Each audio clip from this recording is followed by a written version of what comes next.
Whoa, hey, look, it's me, it's John Park. I've still got that thing up, but now I'm in my workshop.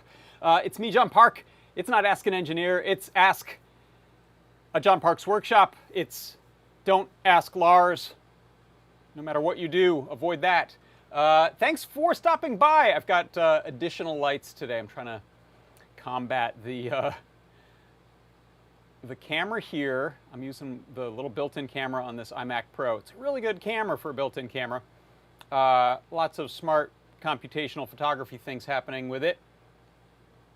It does not like the fact that there's a really bright blue screen behind me because I'm using the retroreflective screen. You can see it right here. That, but with blue pointed at it. That's with green. When the blue's pointed at it, I'm chroma keying that out.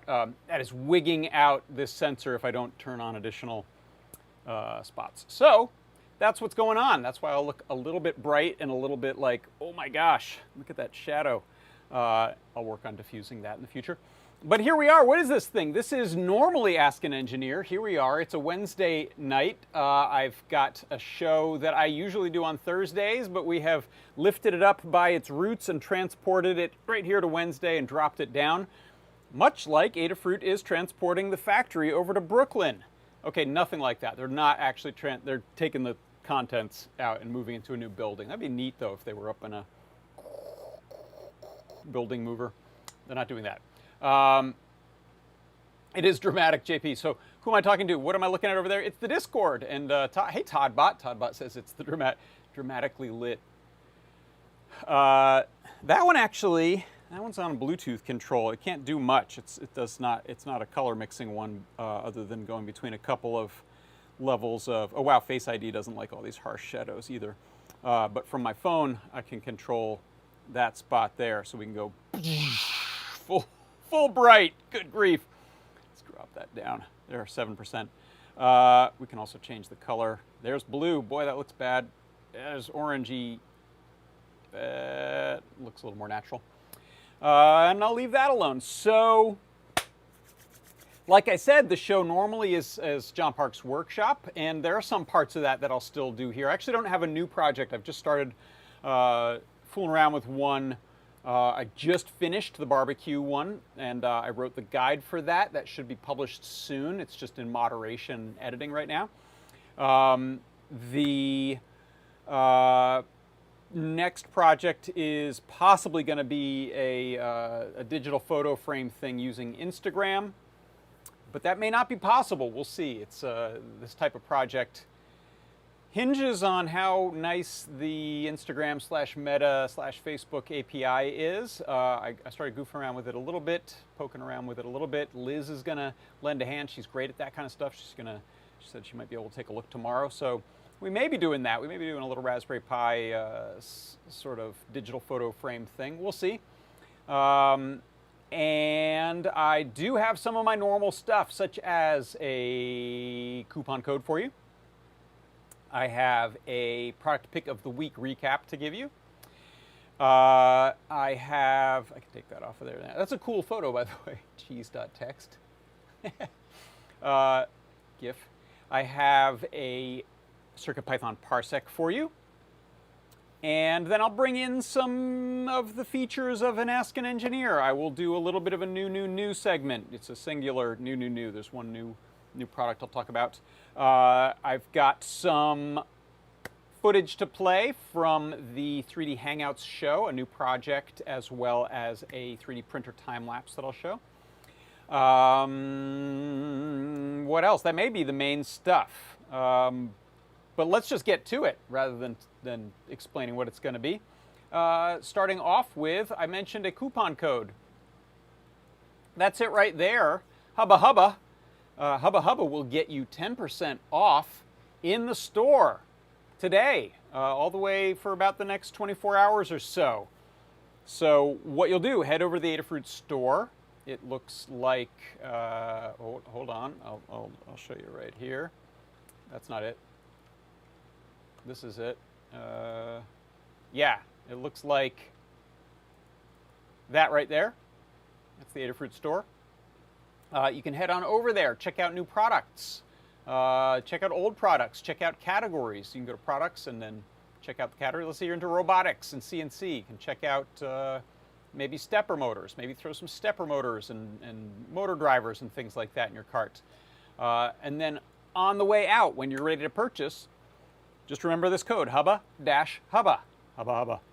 That will get you 10% off in the store. It's good on any products, any physical things that we can ship in a box or an envelope to you.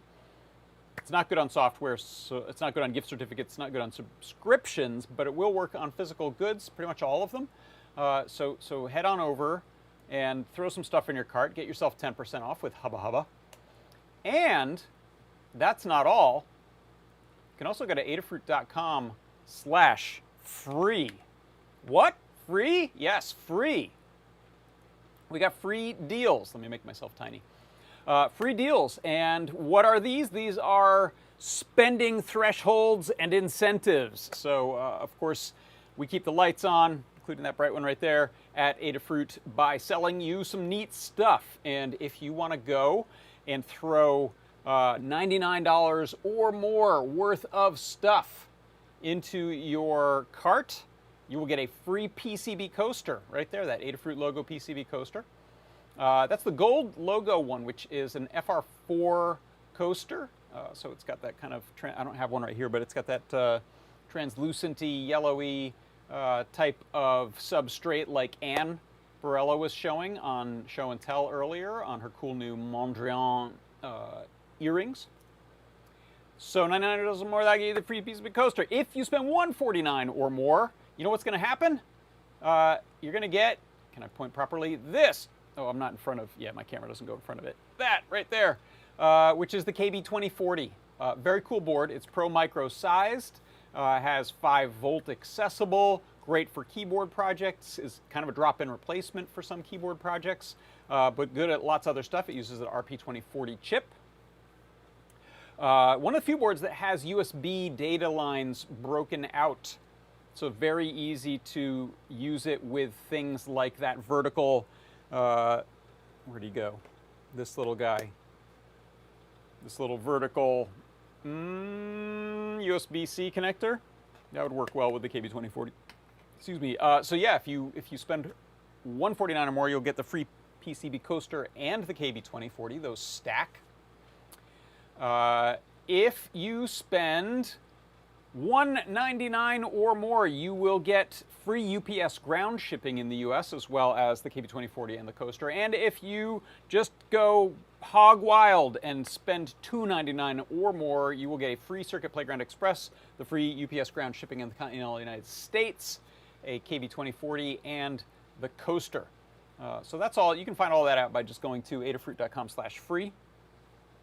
And I am pretty sure, until someone corrects me, I am pretty sure that you can stack that up, that you can use that coupon code right there as well as your free stuff offer.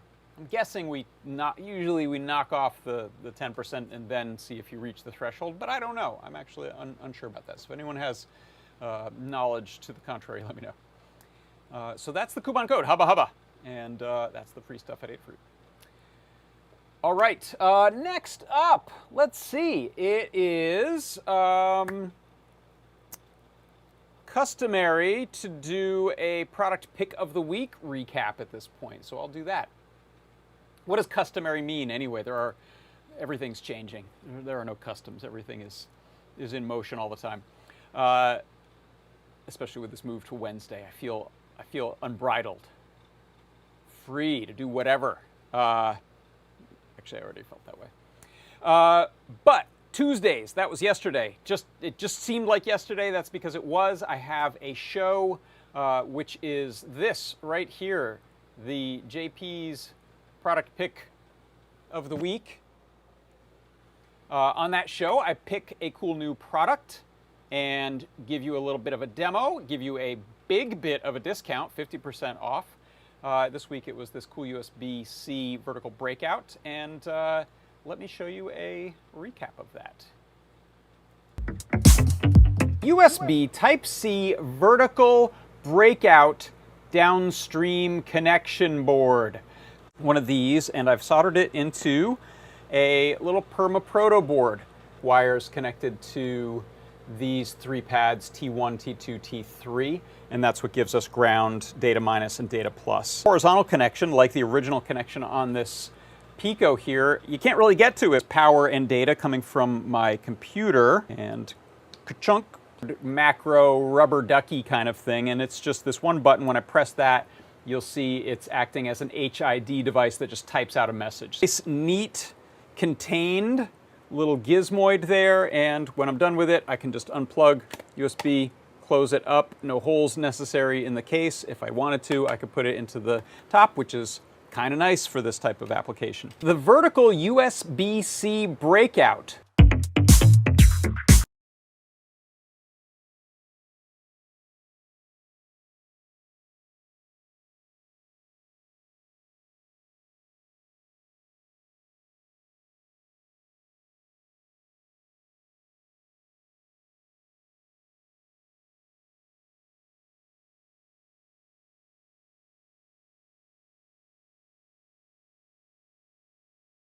Audio.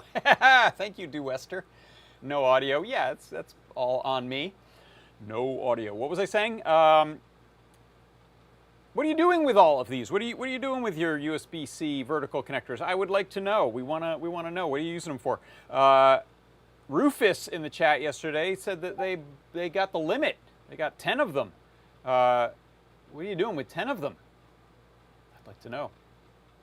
That was all I said while I was silent, and then I remembered. So, thank you for letting me know in a timely manner in the chat. I appreciate it. Hey, over in our YouTube chat, there's a couple people showing up. I wanted to say hi to George Graves, Jay, Gordy G. I think I pronounced that right this time. I hope. Droklas and Beata Graf av Dalhagen. Hello, howdy, hi, thanks for joining. Also, I want to say hi to the people over in our Discord, people showing up. Cheese.text, hello. What's with all the great names? I'm now a huge fan of squid.jpg and cheese.text as usernames. Can I be mollusk.gif? Starman, hello, Spacey Cadet. Welcome. Liz, Blitz City DIY, hi. Toddbot, thank you, some nice, hello. I think that's the folks that are here, so hey, yeah, thank you for stopping by. Next thing I wanted to do was mention our live shows. That's something we do, so we have a whole bunch of different live shows. Did you know we have a live show on Wednesdays, right before this show, that is called Show and Tell. I think I forgot to grab a graphic to show that, but yep, show and tell, that exists. On the show and tell tonight, there were some cool projects that people were showing. WalkWe from Brent. Liz was showing a very cool Pong knockoff from Kmart, vintage find, very cool panel that she's been retrofitting the guts with modern stuff. What else? There's I'm sure some I'm missing. My apologies. The Open Wiimote gang was back on, and the Squid.jpg. Sorry, the mosquitoes are out. Squid.jpg had a really cool one. I'm going to show that in our in a little segment a little bit on Playground, but a very cool lunchbox puzzle for escape room style thing that I'm very fond of. So apologies if I missed any others, but if you have stuff that you want to show, if you have things that you want to tell, come on Wednesdays at 4:30 Pacific Time, 7:30 Eastern Time, US. You can look for a blog post. You can also just head to our Discord, this place right here. It doesn't bite. Go to the Discord. Mondrian Ann, thank you, some nice. Yeah, and I mentioned that, Ann Barella with the very cool PCB art earrings. You can come by. You'll see a link in our chat in the Discord. There's usually a link in a blog post as well. And then you can just hop into our StreamYard, is the web page app thing we use for that. All you need is a webcam and a microphone, and give your browser permission to use those things. You can also screen share and show us the stuff you're working on. We love to see what people are building, what you're doing.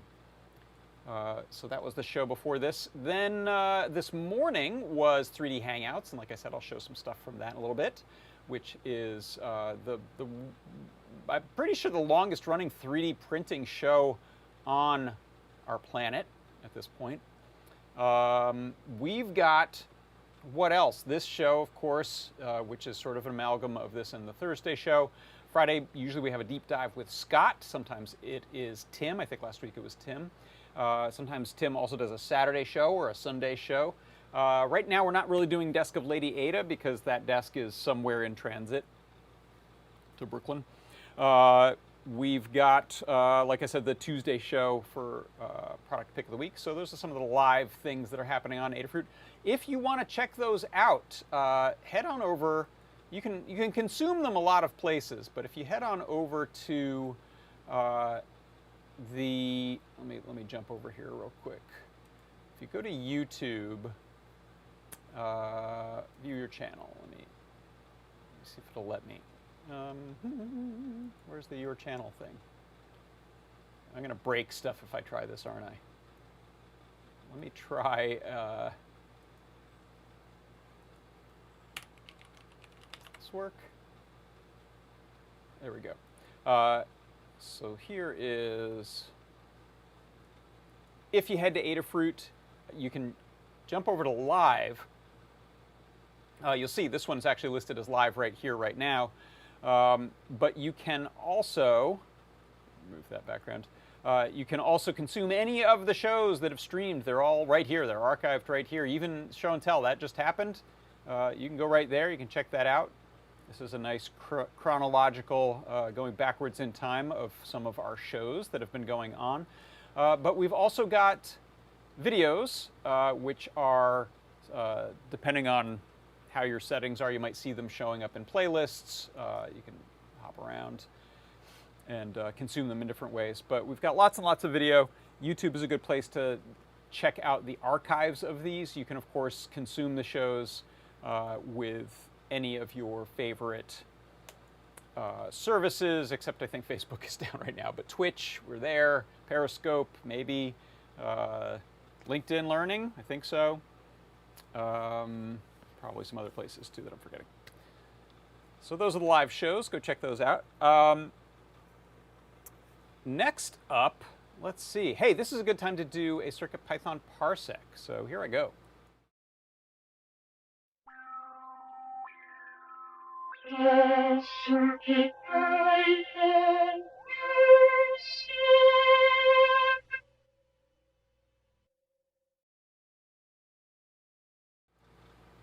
I'm even making sure my audio is working before I jump into this.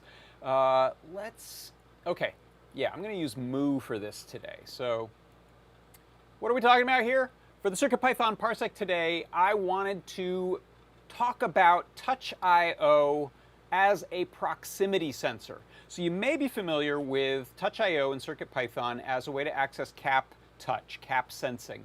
And it's often used as a, am I touching or am I not touching the pad, the copper thing, the penny and the alligator clip, the conductive ink, whatever it is. You can use your capacitance and this antenna of some kind, in this case I've got a wire antenna here, to sense if something gets touched. But you don't have to just use it as a binary switch, you can also use it as a sort of proximity sensor. So what I'm going to do is over here in Moo, I'm going to turn on the plotter.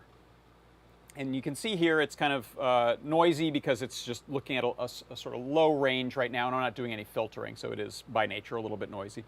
But what you'll see is as I bring my hand closer to this coil of wire and it establishes a new range, as I get closer and farther, we're actually getting a sort of analog value based on how close or far I am to this coil with about, I don't know, 3-4 inch proximity sensing. I actually touched it there, which really sends it up through the roof, and now my baseline will be a little bit lower. But you can see there, it's actually really useful for things where you want to be able to control sort of like a slider or a pot, a little bit of an analog value using your proximity to the board. The way this works is I am importing time, I'm importing board so I can get pin definitions, and I'm importing touch I/O. Then I sleep for a couple seconds, and this allows me to kind of get my hands away from it after hitting reset so that it doesn't calibrate with me near the antenna, because the first thing it'll do is when I create this touch object, touchio.touchIn, and pick one of the touch capable pins, in this case pin A3 on the RP2040 prop maker, it will calibrate a base value. The next thing I do is grab the value that it's currently at, so I don't want to be touching it during this time either, and it's going to take that value, and then I'll be able to subtract that from reads as I go so that I get a nice, neat value when I am hovering over the board. In the main loop, I'm just saying proximity value equals the touch raw value minus that original touch minimum, and then I'm, in this case, printing that out, and I've set it up as a tuple so that I can use the neat little graph here inside of Moo. And then I sleep just so that I'm not spamming the airwaves there too much. And so that is how you can use touch I/O for proximity sensing inside of CircuitPython. And that is your CircuitPython Parsec.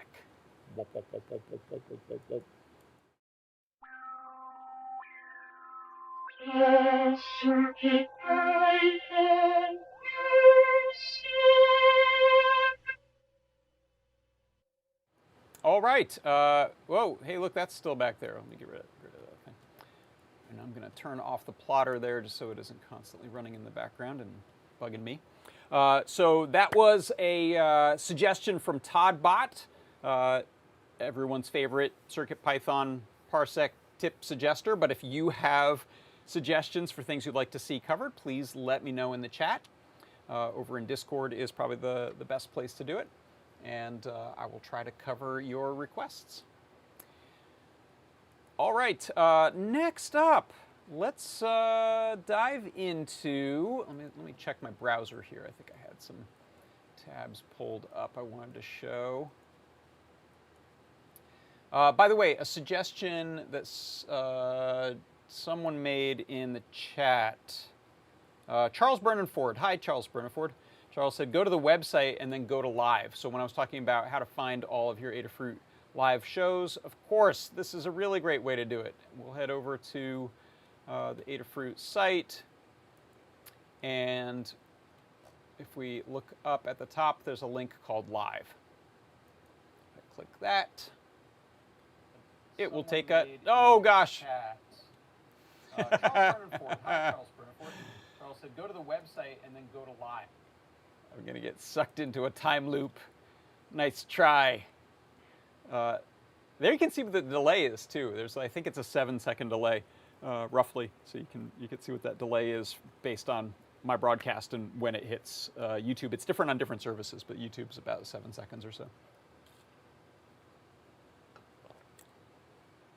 All right, let's see. After that, I wanted to jump into a what's new in Adafruit learning here. So in the Learn Guides, we have 3 new Learn Guides since last week. First off, we have this Adafruit CH334F mini 4-port USB hub breakout from Liz, so that goes with that new product.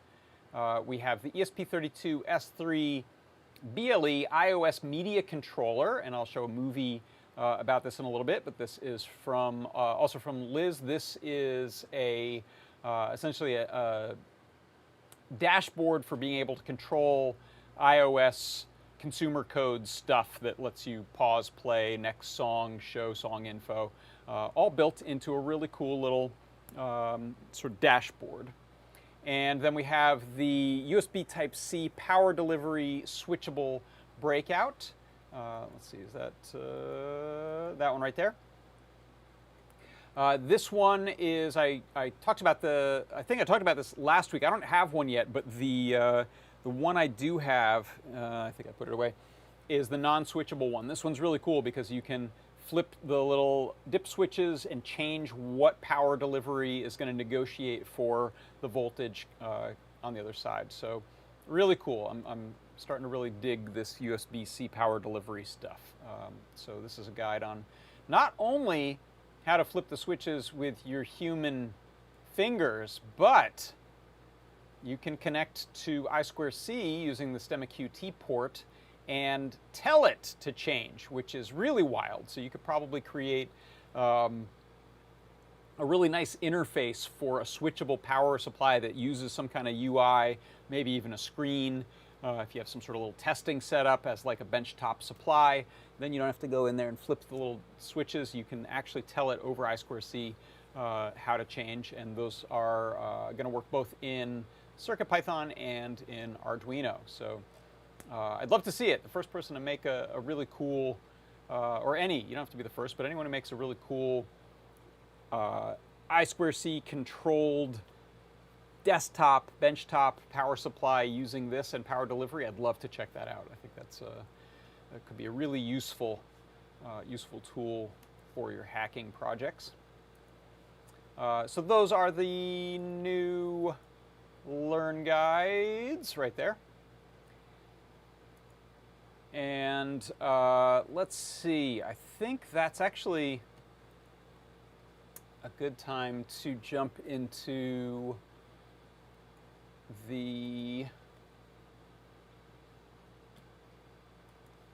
hold on, I have to grab a link, which I've lost. There you are. The Adafruit Daily Python on microcontrollers. Whoops, that has a bullet point at the beginning of the URL. That won't work. What? Oh, it's still trying to search it. Let's see, is that going to be this one? Yeah, it is this one. Okay, will this work for my needs? I think it will. So Python on microcontrollers newsletter, you can get this in your, let me just go to Adafruit Daily, that's the easiest way. Adafruit Daily. If you go to Adafruit Daily, you can sign up for any of these newsletters, which will be sent to your inbox. If you want to check out the Python on microcontrollers newsletter, there's a link right here up at the top. And here is the archive of them all. This comes out once a week, thanks almost entirely to Ann Barella, so thank you, Ann, for putting this together every week. So this contains all kinds of news, items, tips, things that are happening in the world of CircuitPython, MicroPython, Python on microcontrollers in one way or another. There are user projects in here. There's info about new libraries, new chips, other hardware. And the project that really caught my eye here this week, which I will also show you because it makes an appearance in Playground as well, is squid.jpg, who created this right here.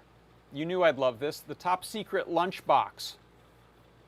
So in the newsletter here, there's just a tempting photo here, but then there's this link to Adafruit Playground. So we can click that as a segue right into Playground. Playground is the user created Learn Guide section of Adafruit Learn System. So if you are in Learn, you can just look up at the top and click on Playground. As long as you have a login for Adafruit, as long as you have an account, you can use this.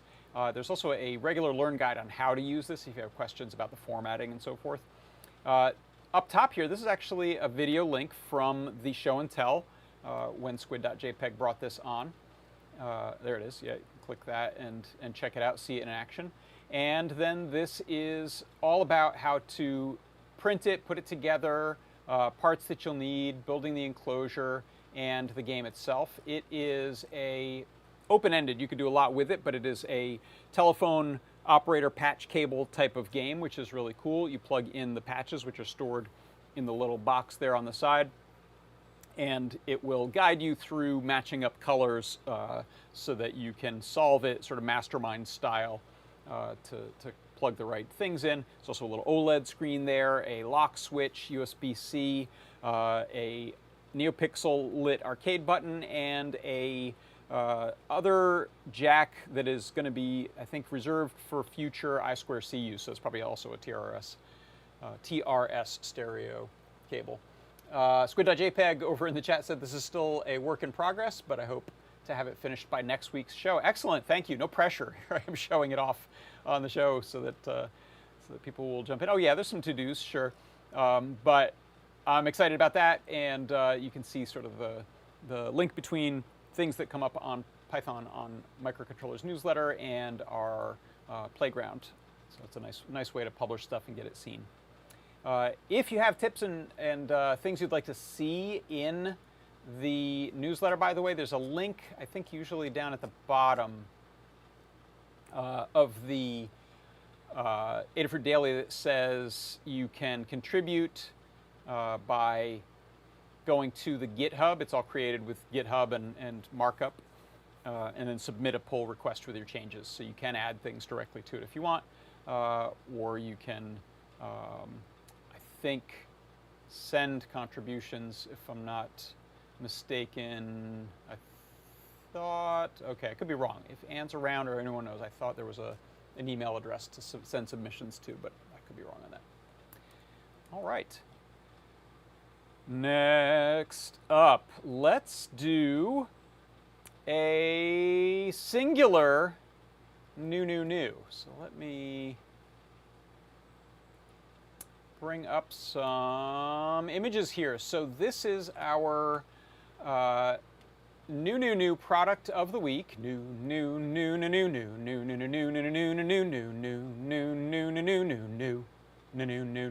It's the CH334F Mini 4-port USB hub breakout. This is a USB hub. Do I have one? I don't have one here I can grab. They're all connected up. This is a USB hub, except it doesn't look much like one. It's only got one USB plug on it. That's because this is super minimal. It has, as you can see, 4 ports on it that are your sort of upstream facing ports. This is what you'd plug in a mouse and a keyboard and a webcam and a what have you. Those 4 ports are just solder pads. So you can embed this in small projects, wire things up, cut off the USB ends if you need to, but keep things really compact. And then you have either the USB host as a USB-C plug, or you can even forego that and use those 4 pins on the left to do a wired connection off to whatever is hosting this. So a really cool option for minimal USB hub duties. You can see there, boy, that's minimal. There's the backside there. You can turn off the LEDs by cutting that little LED trace there. comes with the header pins if you want to plug this into a permaproto or a breadboard for testing stuff out. And there it is at a jaunty angle. That is about as minimal of a USB host as you could want, I think, and still be useful. Here it is. It is coming soon. I'm just going to refresh to make sure it didn't like suddenly. Nope. Okay, it is coming soon. So if you want to get one, you can simply fill in your email address right here where it says your email, and then click notify me. You'll get an email when this goes in stock. And, oh, were you not seeing the back? Why not? Were these not updating? I bet they weren't. Here, let me see. I'll show you the, yeah, those don't refresh. Sorry about that. There is, hold on. I forgot the way I was doing this. I need to hit refresh. There's the back there, so you can see CH334F. It's got the little jumper pad there. You can cut just with a hobby knife if you need to turn off the LEDs if you're trying to be super stealth. Here is how terrifically small it is. Here it is with header pins, comes with those, and aforementioned jaunty angle. Here it is in the browser. So yeah, you can go type in your email address, click notify me, and you will get an email when that is available. One potential use for this I can imagine is super compact handheld versions of retro gaming consoles. If you've seen this trend of making consoles as small as possible, like hacking off all the non-necessary parts of a Wii board and then embedding it in something tiny and putting a battery and a screen on it.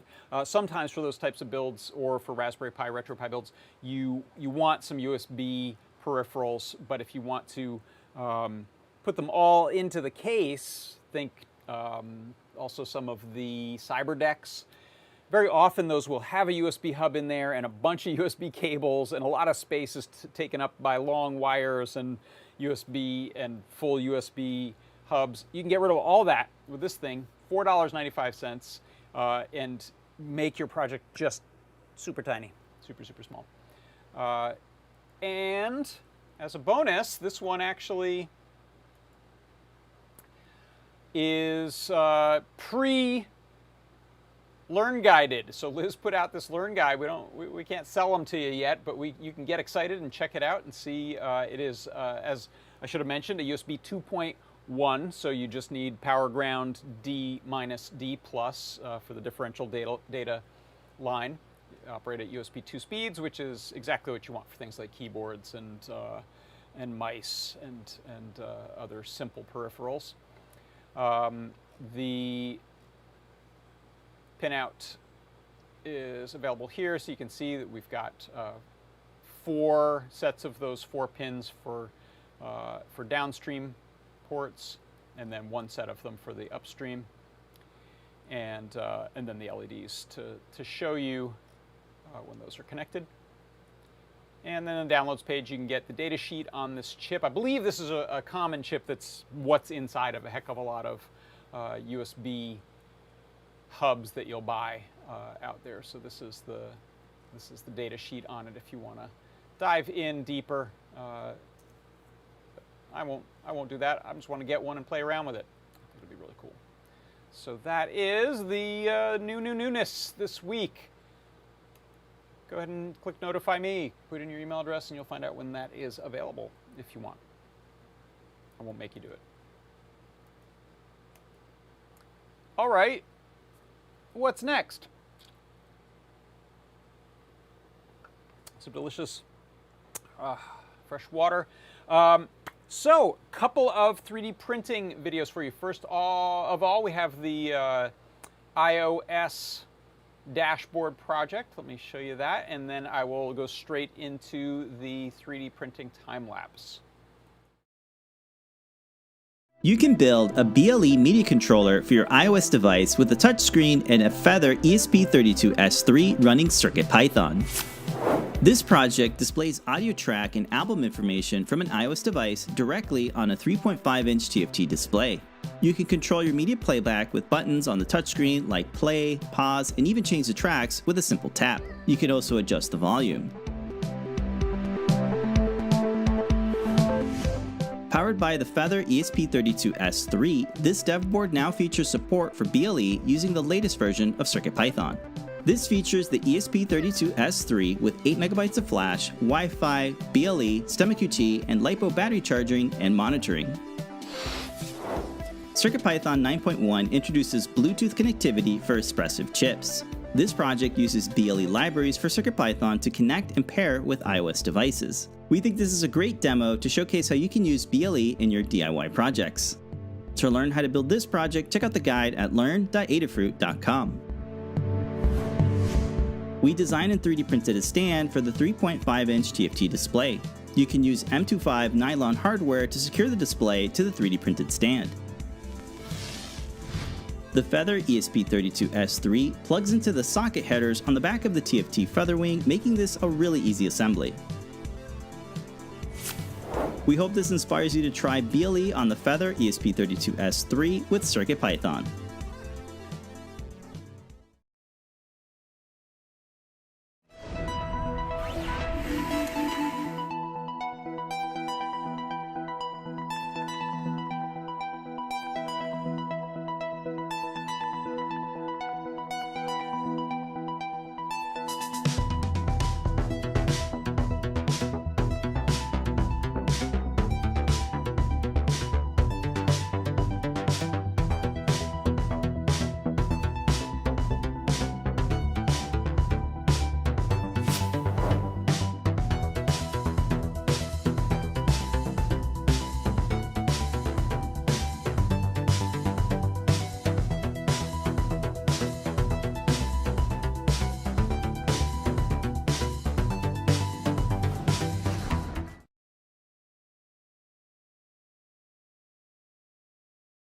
Yeah. Hey, so someone I didn't even see it when it happened. Someone mentioned my water bottle is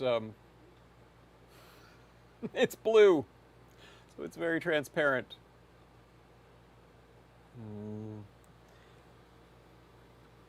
Yep, there's the Adafruit battery. Those blue ones. Will I ever stop being amused by chroma keying? No. No, I will not. All right, have I done it? Have we done the things? I'm just checking my notes here. I think those were the things I wanted to do today. So, yes, indeed. Hey, thank you all for stopping by. Thanks to this gang right here in our chat, in the Discord chat, as well as over in the YouTube chat. That's where Gordy G mentioned that I had a see-through water bottle. That's how you know it is crystal clear water. What is that? Why are there wolves? I appreciate it. Okay, yes, that covers it. So, hey, thanks again for stopping by for the Ask a John Parks workshop. I'll take questions if you have them here, but I think we've maybe reached our limit of patience with the whole proceeding, and it's time to go. I feel like we're ready. I'll hang out for a couple more minutes to see if there are any questions in the chat, and if not, we can get out of here. Let me also just scroll backwards through the chat comments on both places so I can see if I missed anything. Squid.jpg said this is a really exciting breakout. Yeah, is that on the hub? That is a really cool one. I think that's going to be neat. And yeah, especially for things like CyberDecks, things like if you look at cramming consoles into small spaces, very often USB hubs jammed in there. So I'm really excited to get a hub this small, a breakout for a hub this small. All right, give it a few more seconds before we get out of here. Oh, did I not show the wolves? Thank you, Todd. That's an excellent question. Is there a learn guide for the retro reflector green screen thing? Yes, in fact, there is. Let me jump over to learn. And I think retro reflective is the key word. So right there, retro-reflective green screen light ring CircuitPy controller. I'm using the exact one that I built for this. I built two of them, one that clamps onto the front lens of a camera, which I may try to switch over to for this show because it's a camera that I can fully control manually, unlike the FaceTime camera that I'm using here.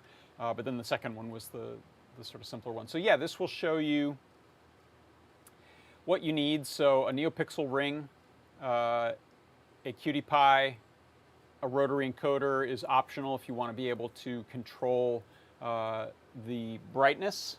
So let me see if I dim this. Yeah, there you go. You can see as I dim it enough, it stops keying.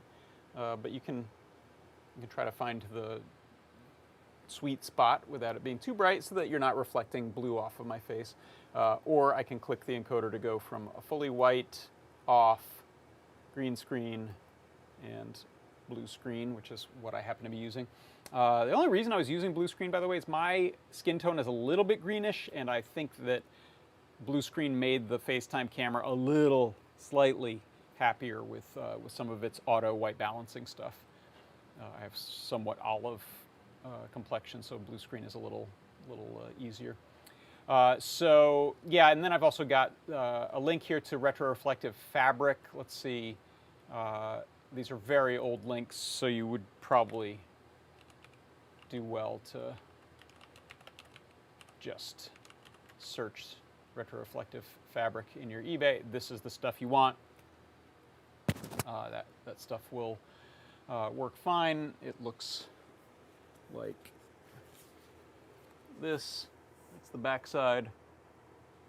This is the reflective side there. And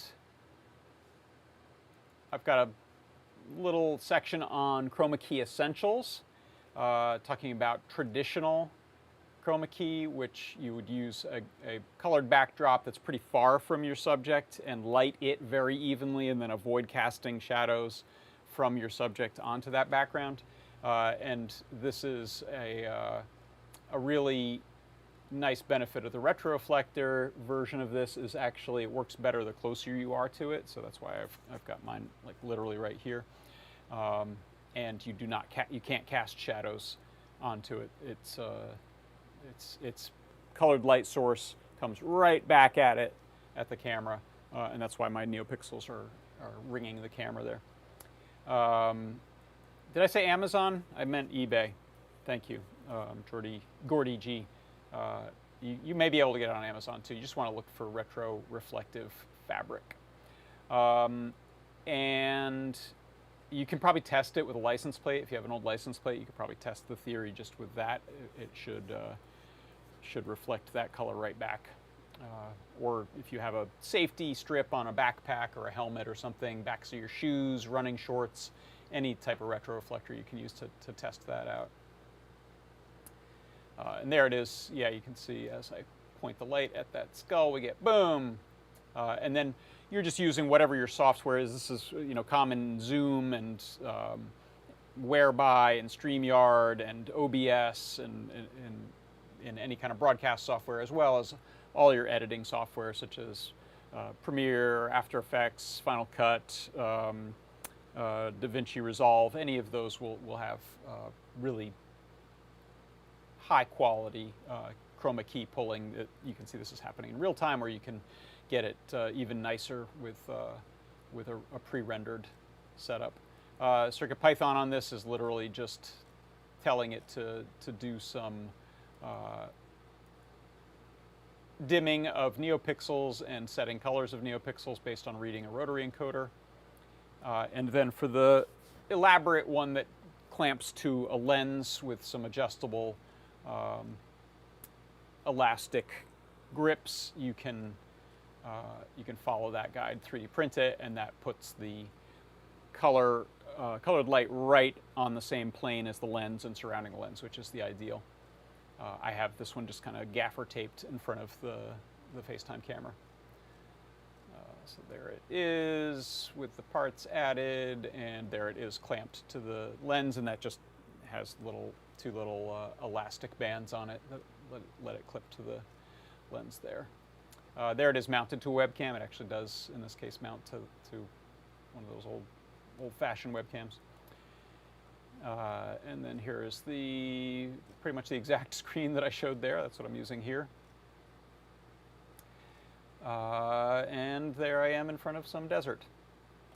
So yeah, thank you. Thanks for asking about that. It's kind of fun to revisit old Learn guides sometimes, and sometimes people ask me about the projects that we make for Learn guides, which are the useful ones, which are the ones that just go set on a shelf. This is one of the pretty useful ones. I have a spot that it hangs out when I'm not using it, but then I can just pull it out almost on a moment's notice when I want to do a pretty good chroma key pull. Boop. All right. I think that's going to do it then. All right. Hey, thank you everyone so much for stopping by. We will be back, no tomorrow, we'll be back Friday with a deep dive with Scott and or Tim C, Foamy Guy, if either of them are doing that. Just check the chat, live broadcast chat on the Discord is probably your best bet. So head over here and look for that live broadcast chat channel. You go to adafruit.it/discord and you'll get an instant invite into there. All right, I'm going to drink some more invisible water.